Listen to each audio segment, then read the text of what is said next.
What up, my idol hero dudes? Welcome to another bloody top 5 video where we're looking at the top 5 heroes in the Dark faction. Oh, but Subs, why are you doing a top 5 video when there's only 4 heroes in the Dark faction? To that, I would say, fair point.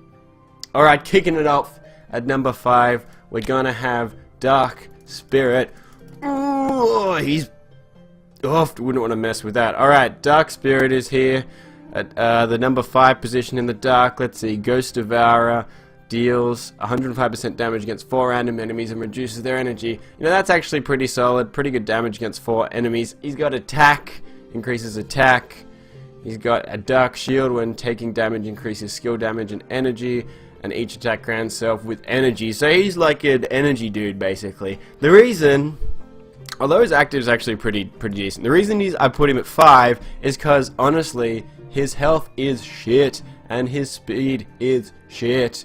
Like, he's just gonna die straight away. Piece of shit. Even though, like, that's a pretty dope animation. Number 5. Dark Spirit. Number 4 is Sleepless. Even though I really like Sleepless, I always think he looks like a crocodile or something with this fucking mouth. Sleepless Mark is his active skill. Deal damage against backline with a chance to 100% chance, so not really a chance to be honest, to tag them with a round mark that causes damage after 2 rounds. He actually does pretty solid damage on my team.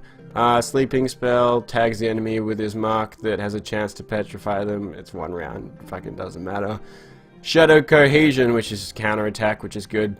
And then Rebirth in the Dark has a 100% chance to resurrect after death. So that's really like the main thing why you're gonna have Sleepless. When he dies, he comes back to life. He's solid. He has a fucking shit ton of health. His speed is actually like decent. It's not amazing. It's pretty decent. Armor, fucking whatever. And attack's solid. I think Sleepless is pretty good. If you pick up Sleepless, you should use him. He's a pretty solid hero. Even at number 4. Still pretty good. Dark faction's a strong faction. Number 3.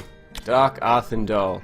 Dark Arthendal's Chaos Dark has a chance to petrify 20% for 2 rounds, and it hits all enemies. So that stun is pretty fucking scary, that hard CC. Petrify 2. Each attack has 45% chance to petrify, so that's more stuns. And then Black Hole.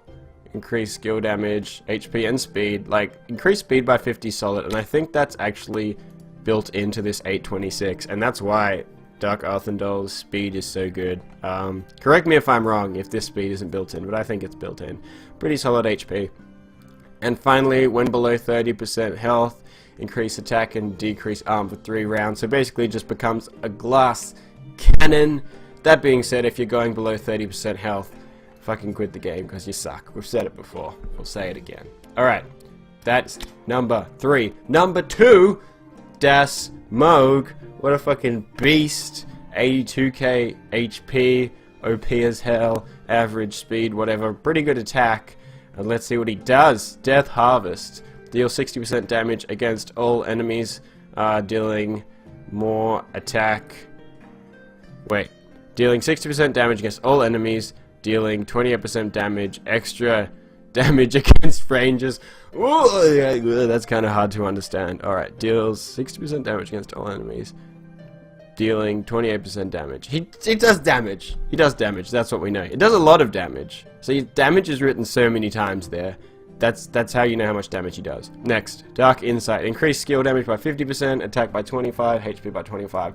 Real solid. That's why some of his attack and HP up here are really nice. Grip of Shadow. Attack has 100% chance to increase self-attack and speed for 3 rounds by 10. Real solid. Shadow Lock. Increase each ally's skill attack grants you 9% damage and 10 energy. Wow, that's a lot. So every time an ally uses a skill, he is getting buffed, and that is what makes him so strong, is his incremental basically growth in more and more damage, and he just does so much damage. He doesn't have CC, but just the speed boosts and the damage boosts just make him a really solid dark hero at number 2. So number 2, I had to think a lot. for number 1. It was a tight race, but in the end I decided that Gengar is actually probably the best Dark Hero. Given that you can evolve him at level 25, you can really ramp up his damage really fast. And then if you can get the Hypnosis Dream Eater combo going when he learns that later in the game, you're really going to start to destroy your opponent. So that's my top 5 Dark Heroes, guys. Thanks for watching.